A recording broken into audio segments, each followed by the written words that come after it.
Bonjour à tous. Aujourd'hui, on va parler de Platon, et on va parler en particulier d'un fameux texte de Platon qui s'appelle l'allégorie de la caverne. Je dis bien l'allégorie de la caverne et non pas le mythe de la caverne, comme on l'entend parfois.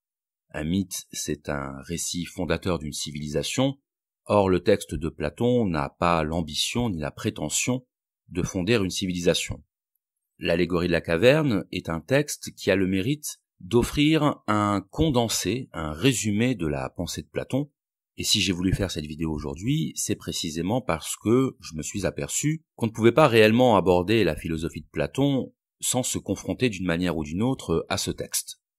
Alors, quelques rappels sur des éléments biographiques. Donc Platon est un philosophe grec du 5e et 4e siècle avant Jésus-Christ. C'était le disciple de Socrate, Socrate qui n'a rien écrit, qui professait exclusivement un enseignement oral, et ce que l'on connaît à propos de la philosophie de Socrate, on le connaît à travers les textes de Platon, et notamment à travers les dialogues de Platon, dans lesquels il met en scène des personnages qu'il a côtoyés, parmi lesquels évidemment Socrate, et dans ces textes, Platon nous offre un aperçu des vues, des pensées, des conceptions de Socrate, à travers des échanges avec des interlocuteurs divers. C'est ce qui a d'ailleurs fait dire à Gilles Deleuze que les personnages de Platon étaient des personnages conceptuels davantage que des personnages historiques, puisqu'évidemment il est impossible de vérifier si les dialogues que Platon a retranscrits ont véritablement eu lieu. Il est donc impossible de savoir si les textes de Platon traduisent la pensée réelle de Socrate, ou bien s'ils traduisent en réalité la pensée de Platon lui-même. Mais ça, c'est un débat que je laisse aux spécialistes. Rappelons simplement que Platon a exprimé sa pensée de la manière la plus exhaustive dans un livre qui s'appelle La République, dans lequel il fait une description assez minutieuse de la Callipolis, la belle cité. Et l'allégorie de la caverne fait précisément partie de cette œuvre. Et dans cette allégorie, Platon expose, sous une forme métaphorique, sa conception de l'accès à la connaissance. Et on peut même dire que la caverne constitue chez Platon une représentation de la condition humaine. Alors avant d'entrer dans le détail de l'analyse de cette allégorie de la caverne, il va être nécessaire de poser quelques bases. Donc pour ceux qui le souhaitent, vous pouvez vous reporter à ma précédente vidéo sur Platon intitulée « La vérité n'est pas de ce monde », mais je vais quand même prendre le temps de rappeler quelques notions pour que vous ayez des éléments sur lesquels vous appuyez pour pouvoir suivre l'analyse et l'interprétation qu'on va faire ensemble de l'allégorie de la caverne.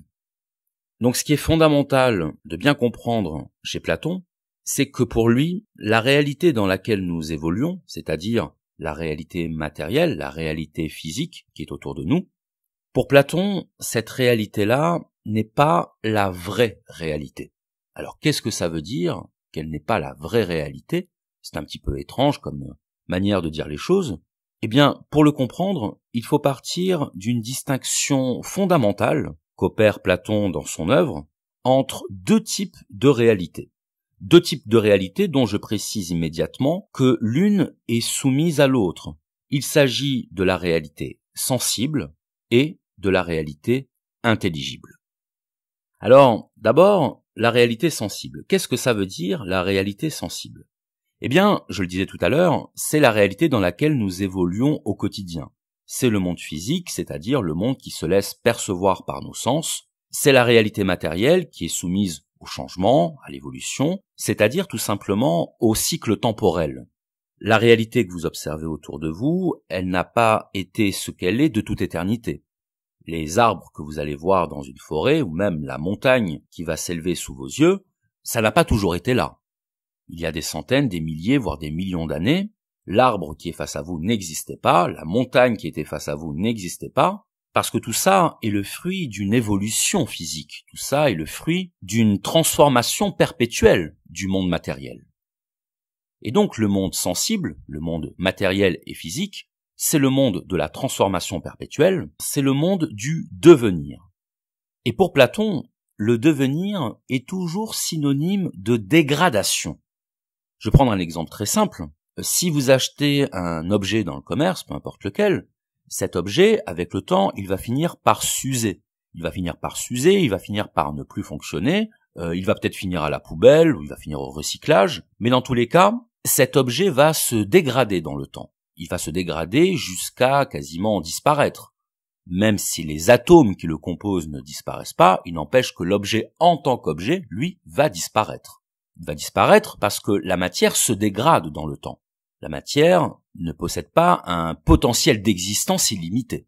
Et de la même façon, le corps humain lui aussi se dégrade avec le temps. Le corps vieillit, le corps s'use, et il finit par se décomposer jusqu'à disparaître. Donc le corps humain, le corps physique, est un exemple de ce processus d'évolution inéluctable de tout être matériel, de tout corps physique, qui finit par se dégrader et s'anéantir dans le temps. Donc le monde sensible, c'est le monde de la dégénérescence, c'est le monde de la dégradation, et c'est également le monde de l'imperfection. Vous connaissez ce célèbre adage, la perfection n'est pas de ce monde. Qu'est-ce que ça veut dire? Bien, ça veut dire que aucun objet qui n'existe dans notre monde physique, qu'il s'agisse d'un objet naturel ou même d'un objet artificiel, aucun objet n'est parfait, aucun objet n'est sans défaut. Par exemple, si vous tracez un cercle au compas sur une feuille, ce cercle ne sera pas un cercle parfait. Il y aura forcément des irrégularités qui seront dues peut-être à la texture, à la rugosité de la feuille, ou tout simplement à l'imprécision de votre tracé. Mais le fait est que ce qu'on appelle un cercle, c'est d'abord une réalité de l'esprit. C'est une réalité idéale, au sens où elle relève de l'idée. Et s'il est tout à fait envisageable de concevoir un cercle parfait, le fait que ce cercle parfait existe dans le monde physique, ça c'est totalement autre chose. Et pour Platon, notre monde sensible est marqué du sceau de l'imperfection, contrairement à l'esprit qui lui est capable de concevoir des objets parfaits.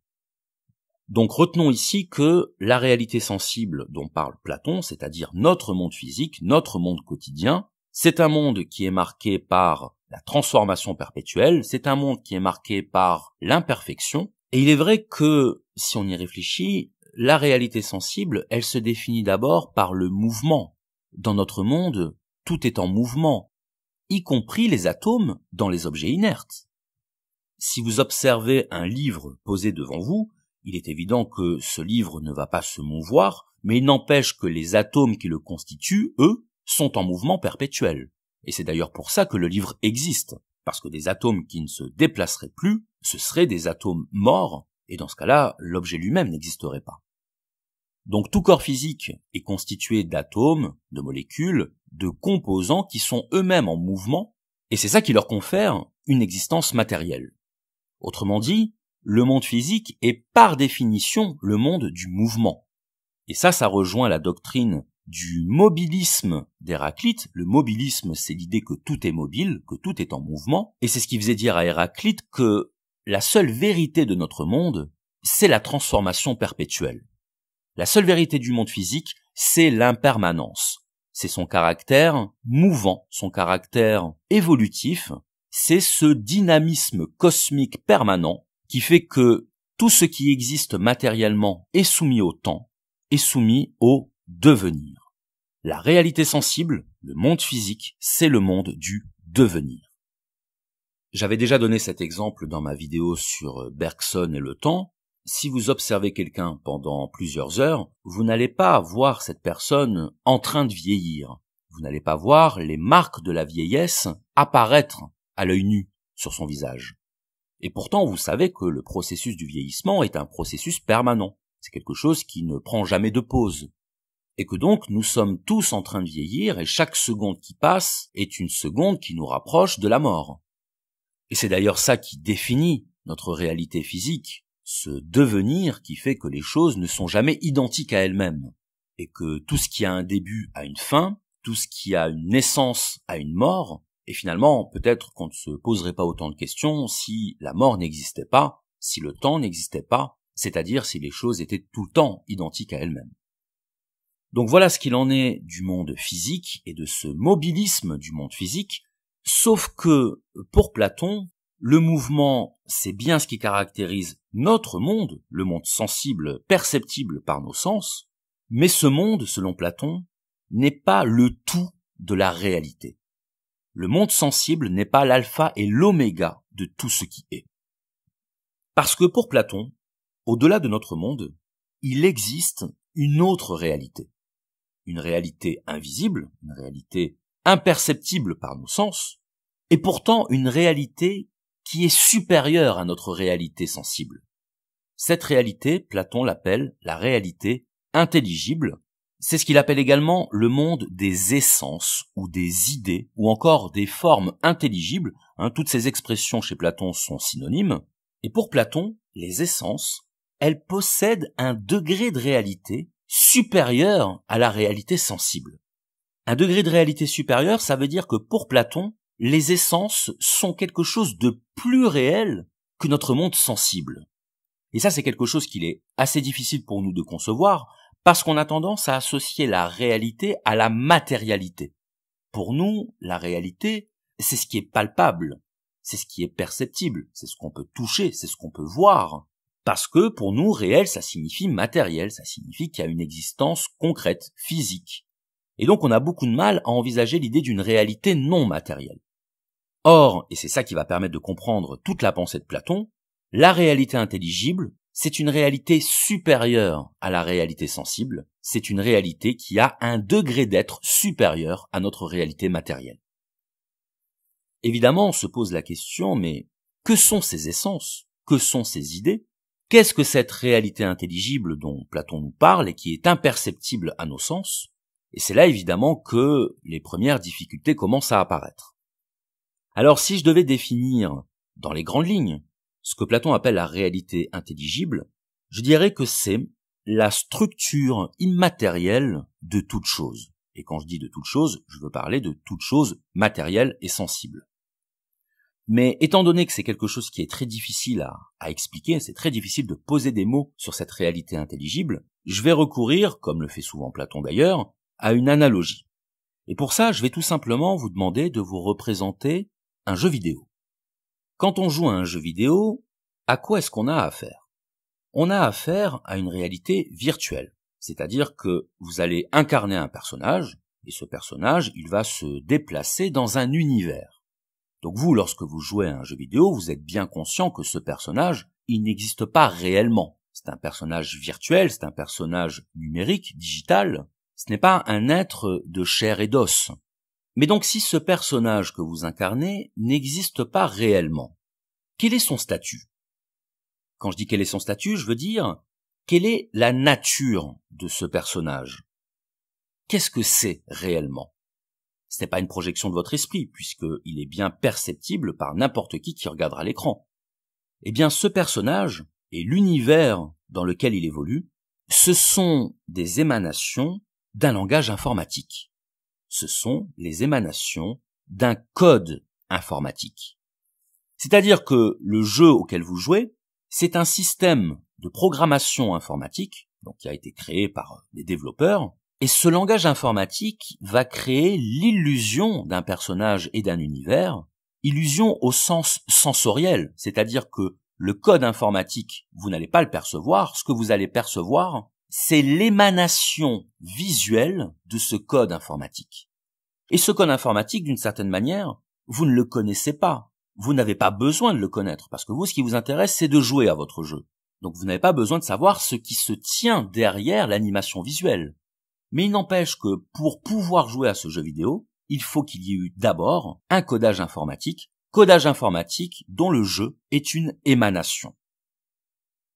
Ce qui veut dire que si on adoptait un point de vue platonicien, on pourrait dire que ce qui est plus réel que les images qui défilent sur votre écran, ce sont les lignes de code informatique qui se manifestent à travers les animations qui sont sur l'écran. Et d'ailleurs, il suffirait de supprimer toutes ces lignes de code pour que le jeu vidéo n'existe plus.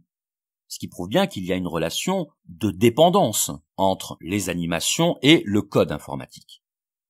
Mais la réalité profonde et structurelle du jeu vidéo, c'est le code. Ce n'est pas l'animation, puisque l'animation, on l'a dit, n'est que l'émanation, n'est que la manifestation de ce code.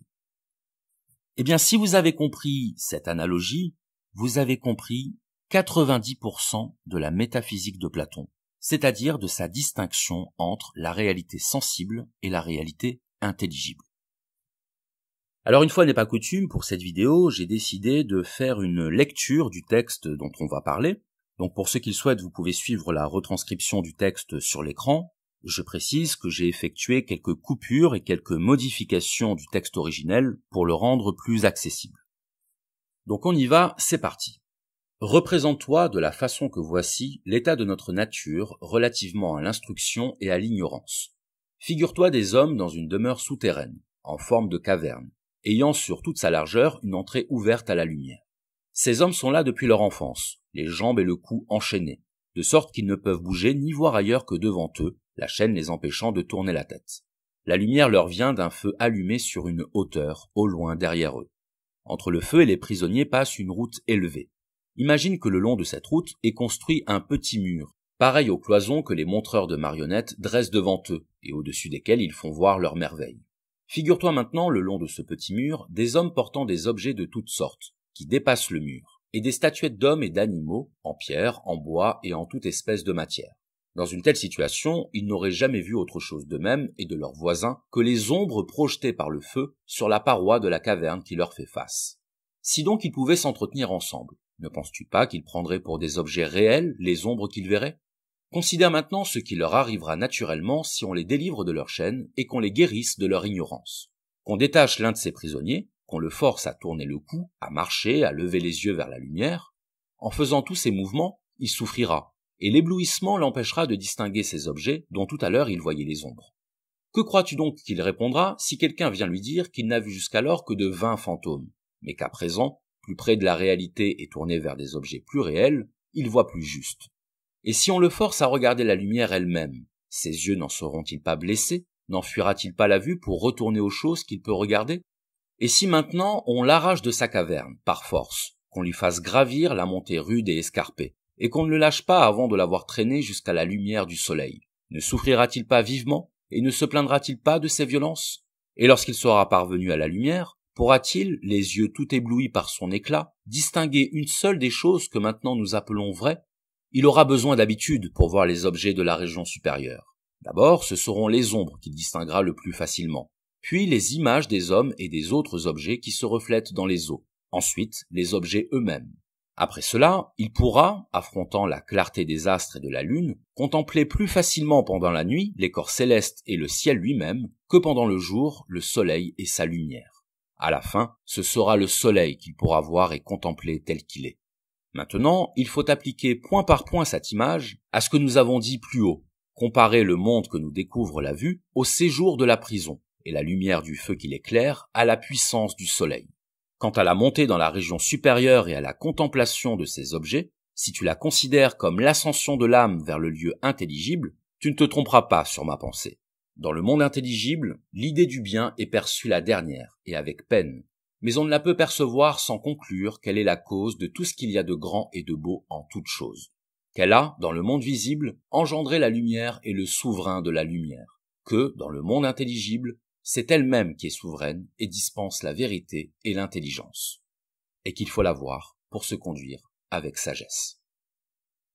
Donc on va se livrer à une petite herméneutique, c'est-à-dire à une interprétation de ce texte basée sur ce qu'on connaît déjà de la métaphysique platonicienne. Alors d'abord, évidemment, la première chose qu'on va essayer d'interpréter, c'est cette métaphore de la caverne elle-même. Une caverne, qu'est-ce que c'est? C'est un lieu sombre et souterrain. Donc on va déjà retenir ces deux idées et essayer de voir ce qu'elles nous disent sur le plan symbolique. L'obscurité, ça renvoie évidemment à l'idée d'ignorance. L'obscurité, c'est ce qui s'oppose à la lumière, et la lumière a toujours été traditionnellement associée à la connaissance, à la vérité, ne serait-ce que dans les expressions du langage quotidien. Quand on demande à quelqu'un de nous éclairer sur une question, quand on dit que quelqu'un est une lumière, la lumière étant ce qui rend visible, donc ici on entendra visible à l'esprit, la lumière, c'est évidemment le symbole de la connaissance et ou de l'intelligence. Et donc, au contraire, l'obscurité sera liée à l'ignorance. On parle d'ailleurs de l'obscurantisme, qui est la tendance à se réfugier dans sa propre ignorance. Donc la caverne évoque l'ignorance, et le fait que cette caverne soit souterraine, on peut également l'interpréter par rapport à la hiérarchie des éléments qu'on retrouve chez Platon et dans l'Antiquité en général, à savoir que l'élément terre, c'est l'élément le plus bas. C'est l'élément considéré comme le plus vil. Et d'ailleurs, c'est ce qui renvoie à l'enfer dans le christianisme, l'enfer s'opposant au ciel du paradis, le ciel étant lui-même la sphère de l'esprit. Et quand on dit qu'on prend de la hauteur ou quand on dit qu'on s'élève, eh bien ça indique bien l'idée d'une supériorité de l'élément céleste par rapport à l'élément terrestre. Il y a donc dans le choix de placer l'action dans une caverne souterraine, l'idée qu'on se trouve au plus bas de la hiérarchie de la connaissance.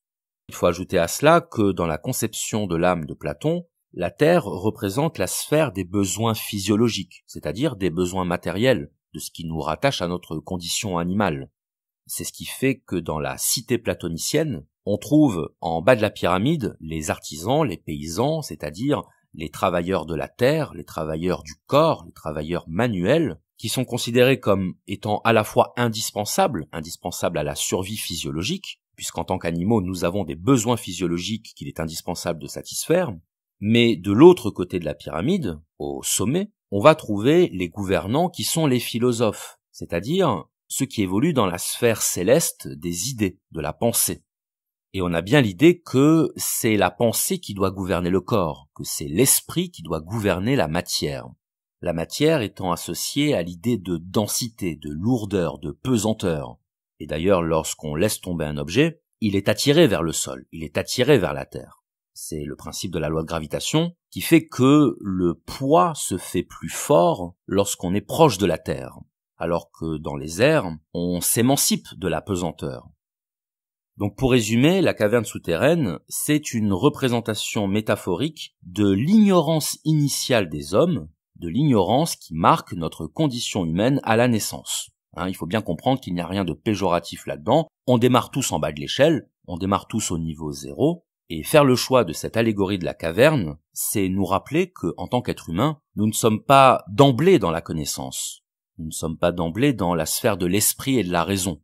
C'est quelque chose qui va nécessiter un travail, un processus. C'est ce processus qui va nous être décrit dans la suite de l'allégorie. Le deuxième élément qui va nous intéresser, c'est le fait que ces hommes soient enchaînés, autrement dit qu'ils soient prisonniers. Qu'est-ce que ça veut dire être enchaîné? Ça veut dire qu'ils n'ont pas de faculté de mouvement. Et donc, s'ils n'ont pas la faculté de mouvement, ça signifie qu'ils n'ont pas la possibilité de diversifier les objets de leur observation. Ils n'ont pas la possibilité de tourner la tête, ils n'ont pas la possibilité de se déplacer, alors même que la connaissance démarre avec l'observation comparée des choses. La connaissance, c'est se détacher de l'objet qui est face à nous pour aller voir les autres objets. C'est la comparaison, c'est la mise en relation, c'est-à-dire que la connaissance suppose le rapport à la pluralité. L'esprit, il produit des connaissances en dégageant des généralités à partir d'une collection de cas particuliers. C'est ça qu'on appelle la méthode de l'induction, qu'on retrouve notamment dans l'empirisme. C'est-à-dire que c'est à force d'avoir observé, d'avoir mis en comparaison les objets de notre expérience, qu'on peut commencer à élaborer des lois et des généralités à propos de ces objets. Donc pour Platon, l'observation comparée, ce serait la deuxième marche de la connaissance, et cette deuxième marche de la connaissance n'est pas accessible aux prisonniers de la caverne, qui sont face aux mêmes objets, qui n'ont pas la possibilité de se déplacer et de diversifier les objets de leur perception. Autrement dit, les prisonniers de la caverne sont limités à la première marche de la connaissance, au premier mode de connaissance, qui est la connaissance du matériel particulier. Matériel particulier qu'on pourrait opposer au matériel général. Si les prisonniers avaient la capacité de mouvement, ils pourraient accéder au matériel général. Ils pourraient accéder à cette seconde marche de la connaissance. Et d'ailleurs, c'est ce qui fonde la distinction que faisait Platon entre la connaissance du matériel particulier qu'il appelait l'opinion, on pourrait dire l'opinion confuse. C'est un peu l'opinion qu'on a quand on a eu une seule expérience dans un domaine ou avec un objet, et qu'il distingue du matériel général qu'il appelle l'opinion droite. Et l'opinion droite, c'est l'opinion qu'on forge et qu'on construit à force d'expérience, à force de comparaison, à force de confrontation à la multitude. Mais vous remarquez que dans les deux cas, on est dans la connaissance du matériel. C'est-à-dire que, dans tous les cas, notre connaissance va porter sur des objets physiques. Or on sait, et on l'a dit tout à l'heure, que pour Platon, le monde matériel, le monde sensible, ne possède pas le degré de réalité du monde intelligible. Et que donc toutes les connaissances qu'on va produire sur ce monde matériel n'ont pas la valeur, n'ont pas le degré d'efficience des connaissances intelligibles, c'est-à-dire des connaissances des choses de l'esprit. Dans les deux cas, on se trouve donc dans l'opinion, la doxa, puisque la réalité matérielle est une réalité mouvante, une réalité corruptible, Et donc la connaissance du monde matériel ne nous permet pas encore d'accéder à une connaissance véritable, c'est-à-dire une connaissance des essences, une connaissance des réalités intelligibles. Sachant que chez Platon, lorsqu'on passe à la connaissance des réalités intelligibles, on entre dans la science, ce qu'on appelle l'épistémé. La science pour la distinguer de l'opinion, l'opinion étant l'ensemble des connaissances à propos du monde matériel. On arrive à la troisième idée de cette allégorie, qui est le fait que ces hommes sont enchaînés depuis leur enfance. Alors ici, qu'est-ce qui apparaît derrière cette expression « depuis leur enfance » ? Bien, c'est tout simplement la notion de conditionnement dont j'ai parlé dans ma précédente vidéo sur l'aliénation, et qu'on peut résumer par le fait que ces hommes n'ont aucun autre référentiel que celui de leur vie dans la caverne. Ils n'ont pas d'autre référentiel, c'est-à-dire qu'ils n'ont pas la possibilité d'avoir un autre point de vue sur le monde. Ils sont littéralement prisonniers de leur point de vue, prisonniers de leur subjectivité. Or, on sait que la connaissance, par définition, c'est la confrontation à l'altérité. C'est le processus de transsubjectivation, c'est-à-dire d'arrachement à sa subjectivité, d'arrachement à son point de vue. Or, on sait que l'enfance, c'est le moment privilégié de la formation de l'esprit. C'est le moment dans lequel la construction cognitive est la plus intense.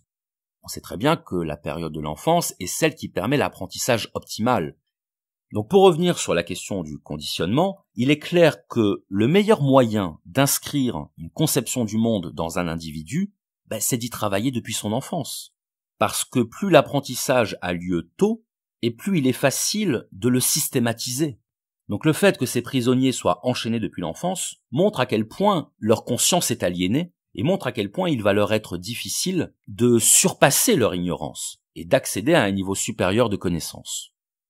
Donc l'aliénation, c'est cette impossibilité constitutive, je dis bien constitutive, d'envisager une autre manière de voir le monde, et donc l'impossibilité radicale de remettre en cause ce que nous croyons connaître.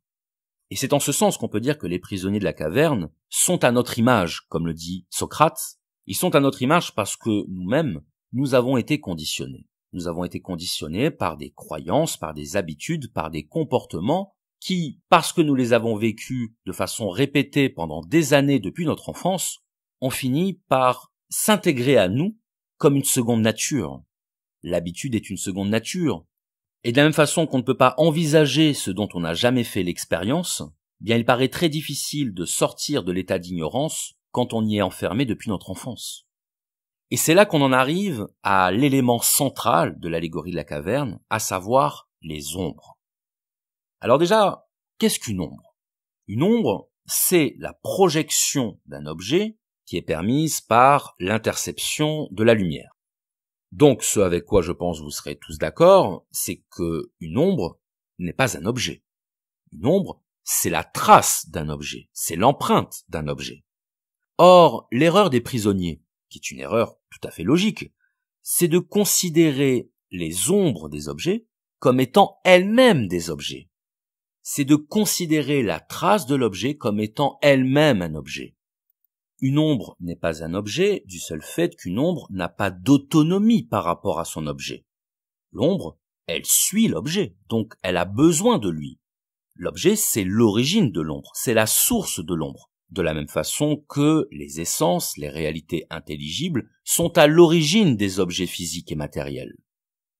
Donc, lorsque les prisonniers observent les ombres et les confondent avec des objets réels, ils font exactement comme nous lorsque nous percevons des objets physiques et que nous les prenons pour la vraie réalité, c'est-à-dire la réalité des essences intelligibles. On pourra d'ailleurs ajouter que l'ombre, c'est une zone d'obscurité. L'obscurité étant une métaphore de l'ignorance. Donc l'ombre, c'est une zone d'obscurité, et par ailleurs, une ombre, c'est également une déformation de l'objet. Une ombre, elle agrandit, elle rétrécit, elle allonge, elle étire, mais dans tous les cas, elle dénature l'objet dont elle est l'ombre. L'ombre est toujours une dénaturation de l'objet. De la même façon que pour Platon, le monde sensible est une dénaturation, une falsification de la réalité intelligible. C'est ce qui fait dire à Platon que le monde sensible n'est que le monde des apparences, et qu'en tant que tel, l'apparence est toujours une déformation, une dénaturation de la réalité intelligible. Une déformation d'ailleurs, vous noterez, qui évolue. car selon l'endroit où va se trouver la lumière, selon la distance entre la lumière et l'objet, eh bien l'ombre va prendre des formes différentes. De la même façon qu'un objet physique va évoluer dans le temps, va prendre différentes formes, ou de la même façon également que différents objets physiques se rapportant à la même essence vont également varier de l'un à l'autre. Je le disais tout à l'heure, dans le monde matériel, il n'y a pas deux objets qui soient strictement identiques. Et donc si on admet l'idée de Platon que tout objet matériel est la projection en mouvement d'un objet intelligible, à ce moment-là on comprendra cette idée qu'il n'existe pas deux objets absolument similaires, deux objets qui soient la copie réelle et fidèle de la réalité intelligible dont elles sont issues. Qu'est-ce qu'on peut dire encore sur les ombres ? Oui, que l'ombre, c'est quelque chose qui n'a que deux dimensions, alors que les objets physiques, ont trois dimensions. Et ça a son importance. L'ombre d'une sphère, par exemple, c'est un disque. L'ombre d'un cube, c'est un carré. Autrement dit, qu'est-ce qu'il se passe ? Bien, il se passe que l'ombre nous fait perdre une dimension de l'objet. L'ombre nous fait perdre un élément fondamental de la nature de l'objet. Et ça, c'est l'indicateur de la limitation de notre champ de perception. J'ai dit à l'instant que les objets réels avaient trois dimensions, mais en réalité, c'est un abus de langage. Parce qu'on ne peut pas affirmer que les objets physiques ont trois dimensions. Tout ce qu'on peut affirmer, c'est que nous les percevons en trois dimensions. Mais nous les percevons en trois dimensions parce que nous sommes nous-mêmes équipés d'un appareil sensoriel qui nous fait percevoir le monde en trois dimensions, mais en réalité, il nous est fondamentalement impossible d'affirmer que le monde lui-même comporte bien trois dimensions. Parce qu'après tout, il n'y a aucune raison que notre esprit soit conformé à voir le monde tel qu'il est. Peut-être sommes-nous seulement conformés à voir le monde tel que nous devons le voir pour pouvoir nous y adapter, ce qui est très différent. Et pour ça, on a un bon exemple en géométrie à travers l'exemple des hypercubes. Qu'est-ce que c'est qu'un hypercube ? C'est un cube qui possède une quatrième dimension. Et pour modéliser visuellement ce qu'est cette quatrième dimension, c'est très compliqué. Parce que comme nous percevons tout en trois dimensions, il faut utiliser une astuce pour nous faire comprendre l'existence de cette quatrième dimension. Et si on voulait représenter en trois dimensions le déplacement d'un point sur un objet qui en comporterait quatre, eh bien, ça apparaîtrait à nos yeux comme si le point traversait une paroi, comme si le point traversait les murs. Donc il y a beaucoup de personnes qui s'intéressent aux fantômes qui auraient cette capacité de traverser les murs, mais peut-être que les fantômes sont des êtres qui empruntent tout simplement la quatrième dimension. Mais tout ça pour dire que le discours que vont produire les prisonniers sur les ombres, c'est une analogie du discours que nous autres, êtres humains, nous produisons sur la réalité sensible. Et ce discours ne peut pas être vrai au sens entier du terme, tout simplement parce que c'est le point de vue d'un individu qui est limité dans son champ de perception. Et donc le discours qu'on va produire à partir d'une perception limitée ne pourra pas être vrai, il sera lui-même limité. Ça ne veut pas dire que ce discours sera entièrement faux, parce qu'il sera vrai du point de vue de l'individu qui fait l'observation, mais il sera faux vis-à-vis de la réalité de l'objet lui-même, de l'objet qui se moque complètement de la limitation de notre champ de perception et qui n'a pas besoin de notre validation sensorielle pour être ce qu'il est. Donc si vous étiez un être en deux dimensions et que je vous présentais un cube, vous verriez un carré et vous auriez beau être absolument certain de votre perception, il n'empêche que cette perception serait fausse au regard de la réalité de l'objet. Donc si la connaissance sur les ombres est une fausse connaissance, c'est parce que la connaissance ne peut pas être vraie si elle porte sur un objet que l'on perçoit mal. La connaissance ne peut pas être vraie si on se trompe sur la nature de l'objet que l'on cherche à connaître. C'est en cela que la connaissance des ombres est une fausse connaissance. Et c'est pour ça que Platon l'assimile à de l'ignorance. Ce n'est pas une pure ignorance, puisque la pure ignorance n'existe pas. Et d'ailleurs, c'est pour ça que, chez Platon, la fausse connaissance est une étape nécessaire dans le cheminement vers la vraie connaissance. De la même façon que dans la dialectique de Hegel, le faux est un moment du vrai. L'opinion, c'est le fondement de la connaissance. Et on ne peut pas poser la pointe d'une pyramide si on n'a pas d'abord posé ses fondements. Donc si on voulait faire un premier bilan de cette allégorie de la caverne, on pourrait dire que les prisonniers confondent les ombres avec les objets réels, ils confondent le simulacre avec la réalité, les apparences sensibles avec les essences intelligibles. Et ce qu'il faut comprendre ici, c'est que nous sommes tous les prisonniers de cette caverne. Nous parlons du monde qui apparaît à nos yeux, qui apparaît à nos sens, et nous croyons forger des connaissances sur ce monde sans voir que nos prétendues connaissances sont bâties sur du sable, puisque les objets de notre connaissance ne sont que des ombres éphémères, ne sont que des projections mobiles qui, en tant que telles, ne constituent pas la vraie réalité, la réalité des essences éternelles. Alors on avance et on passe à l'étape suivante, qui est le moment de la libération des prisonniers, puisque Platon va imaginer ce qu'il se passerait si on les délivrait de leurs chaînes. Alors délivrer le prisonnier de ses chaînes, ça suppose une intervention extérieure. Ça suppose un acte de libération. Et ça veut dire quoi? Eh bien, ça veut dire que l'accès à la connaissance n'est pas un processus spontané. Ce n'est pas un processus automoteur. Parce qu'il n'y a pas de raison de sortir de l'ignorance si notre ignorance ne se heurte pas à une contradiction, ne se heurte pas à un élément étranger qui vient la remettre en cause. Parce que le monde de l'illusion, le monde de l'apparence, il peut être parfaitement cohérent. On peut construire des systèmes intellectuels parfaitement cohérents autour d'une situation fictive. On peut construire une connaissance logique à partir de quelque chose de faux. D'où la nécessité d'une intervention extérieure. Et ce n'est pas nécessairement quelqu'un qui doit intervenir. Ça peut être un élément perturbateur, un élément qui vient contredire le système et qui va le remettre en cause. C'est par exemple l'éclair de l'étonnement dont parle Aristote en disant que la philosophie est la fille de l'étonnement. L'étonnement, qui a la même étymologie que le mot tonnerre, c'est la foudre qui s'abat sur nos croyances, qui s'abat sur ce que l'on croit être vrai. Donc ça nous rappelle le principe de la dialectique, qui est qu'on ne peut avoir de recul sur soi que grâce à la médiation d'autrui. Et c'est vrai qu'on a souvent besoin d'un point de vue extérieur pour prendre du recul sur nous-mêmes.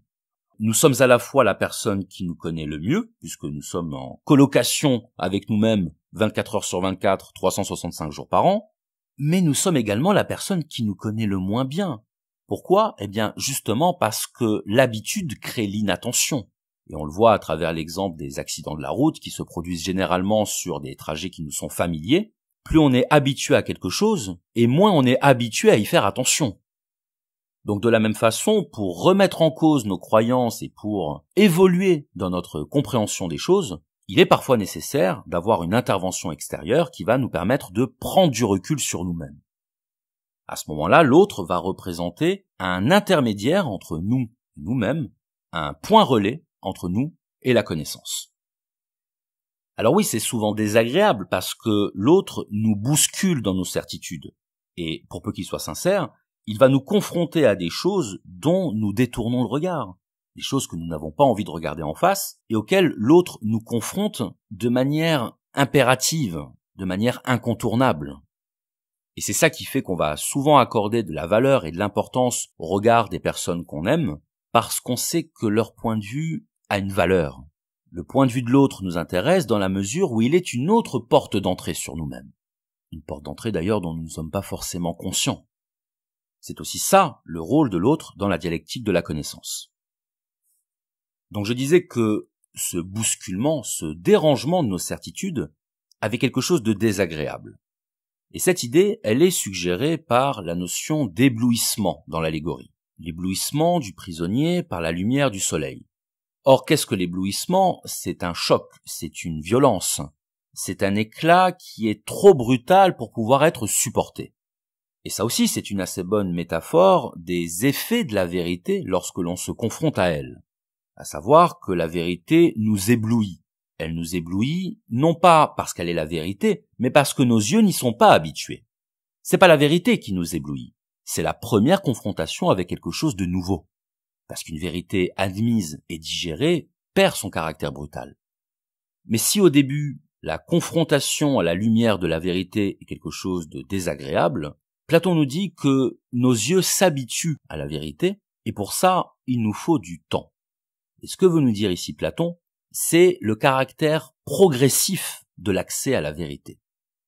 Parce que l'accès à la vérité ne se fait pas par un saut, par un bond. On n'atterrit pas dans la vérité, on ne passe pas de l'ignorance à la vérité sans étape intermédiaire.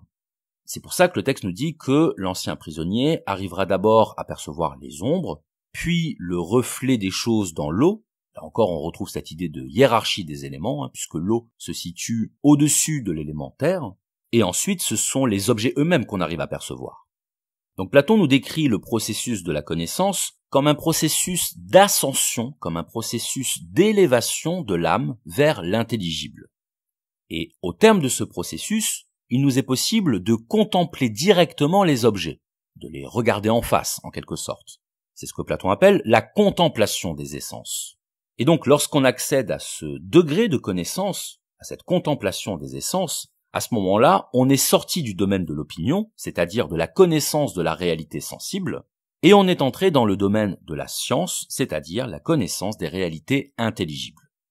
Alors pour illustrer ce passage et cette ascension de l'âme vers l'intelligible, je vais prendre un exemple qui est l'exemple de la beauté. Ce que nous dit Platon, c'est que pour accéder à l'idée de beauté, c'est-à-dire au beau en soi, au beau comme essence, comme forme intelligible, il est d'abord nécessaire de respecter des étapes. La première étape, c'est l'étape de la reconnaissance d'une belle chose ou d'une belle personne. C'est-à-dire, souvenez-vous ce qu'on a dit tout à l'heure, la perception d'un objet matériel particulier. Donc ça, c'est ce qui se produit quand vous percevez un bel objet ou quand vous rencontrez une belle personne, vous êtes face à un cas matériel et particulier de beauté. Et puis ensuite, le degré supérieur, c'est la reconnaissance des belles choses ou des belles personnes. C'est quand vous êtes capable de généraliser la beauté à toutes les choses ou à toutes les personnes qui possèdent cette beauté. À ce moment-là, on entre dans le deuxième niveau de connaissance, qui est la connaissance du matériel général. Mais sauf que dans ces deux cas, on est toujours dans la connaissance matérielle. C'est-à-dire, on est toujours dans ce que Platon appelle l'opinion, la doxa. Et c'est ça qui nécessite d'accéder à un troisième niveau de connaissance, qui est la connaissance du beau en soi, du beau comme idée. Et qu'est-ce que c'est que le beau en soi ? Eh bien, c'est la beauté qui se manifeste dans les belles choses. C'est-à-dire que vous n'avez plus besoin de contempler des belles choses pour reconnaître la beauté, pour savoir ce qu'est la beauté. C'est ce qui fait que vous allez être capable de percevoir la beauté dans tout ce qui existe et même au-delà de tout ce qui existe, au-delà de tout ce qui a une forme matérielle. C'est ça que Platon appelle l'idée du beau ou la beauté en soi, et c'est ça pour lui qui vient couronner le processus d'abstraction, c'est-à-dire le processus d'ascension de l'âme vers l'esprit, l'élévation vers la connaissance immatérielle, c'est-à-dire l'accès aux essences. Parce que chez Platon, la connaissance est toujours connaissance de l'immatériel. Je vais reprendre l'exemple du cercle. Le cercle, avant d'être quelque chose que vous allez percevoir par vos sens, c'est d'abord une réalité intelligible. C'est d'abord une idée, un concept. Le cercle, c'est une réalité spirituelle qui peut, à l'occasion, s'incarner dans le monde matériel. Bien de la même façon, avec la notion de beauté, vous n'avez pas besoin de voir ni même d'imaginer quelque chose ou quelqu'un de beau pour avoir la connaissance de ce qu'est la beauté. La beauté devient alors une réalité spirituelle, une réalité immatérielle, une réalité intelligible. Et donc je disais que la connaissance chez Platon est toujours connaissance de l'immatériel, tout simplement parce que la connaissance des choses matérielles est soumise aux variations des choses matérielles. La connaissance des choses matérielles est dépendante des évolutions, des transformations des choses matérielles. Ce qui veut dire qu'une connaissance que vous aurez sur un objet matériel ne sera valable que le temps où cette chose matérielle restera identique à elle-même, que le temps où cette chose ne changera pas. Or, étant donné que tout ce qui est dans le monde matériel évolue inéluctablement, la connaissance que vous aurez des choses matérielles ne sera plus valable à partir du moment où cette chose ne sera plus ce qu'elle était. Alors que les essences, les formes intelligibles, elles sont intactes de toute variation. Elles sont fixes, elles sont immuables, et la tâche de l'apprenti philosophe, eh bien, elle consiste justement à reconnaître dans toute chose l'essence qui l'anime. Par exemple, reconnaître la beauté dans tout ce qui contient de la beauté.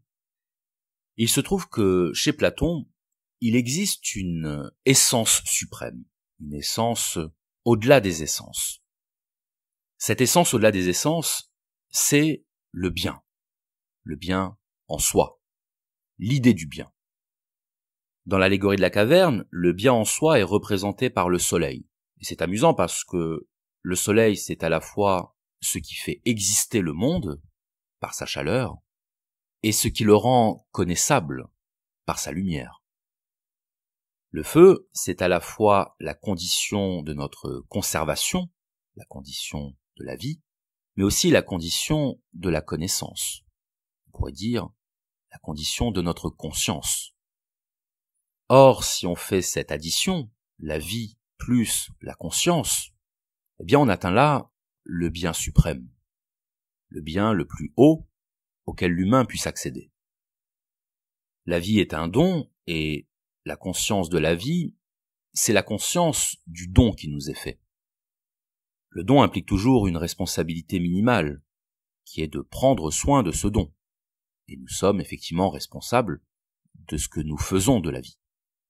Chez Platon, l'essence ultime, c'est le bien qui s'identifie avec l'un, l'unité. L'un, c'est ce qui trône au-dessus du monde de la multitude. Ce qui veut dire que nous sommes tous des enfants de l'unité. En venant au monde, nous sommes plongés dans la multitude, nous sommes plongés dans le chaos, séparés de l'unité originelle, séparés de l'éternité, mais une part de nous contient toujours cette éternité. C'est notre âme. Notre âme qui connaît la vérité, notre âme qui se souvient de l'unité dont elle provient et qui aspire à la rejoindre, pour que continue à s'accomplir le cycle du devenir. Je vous remercie.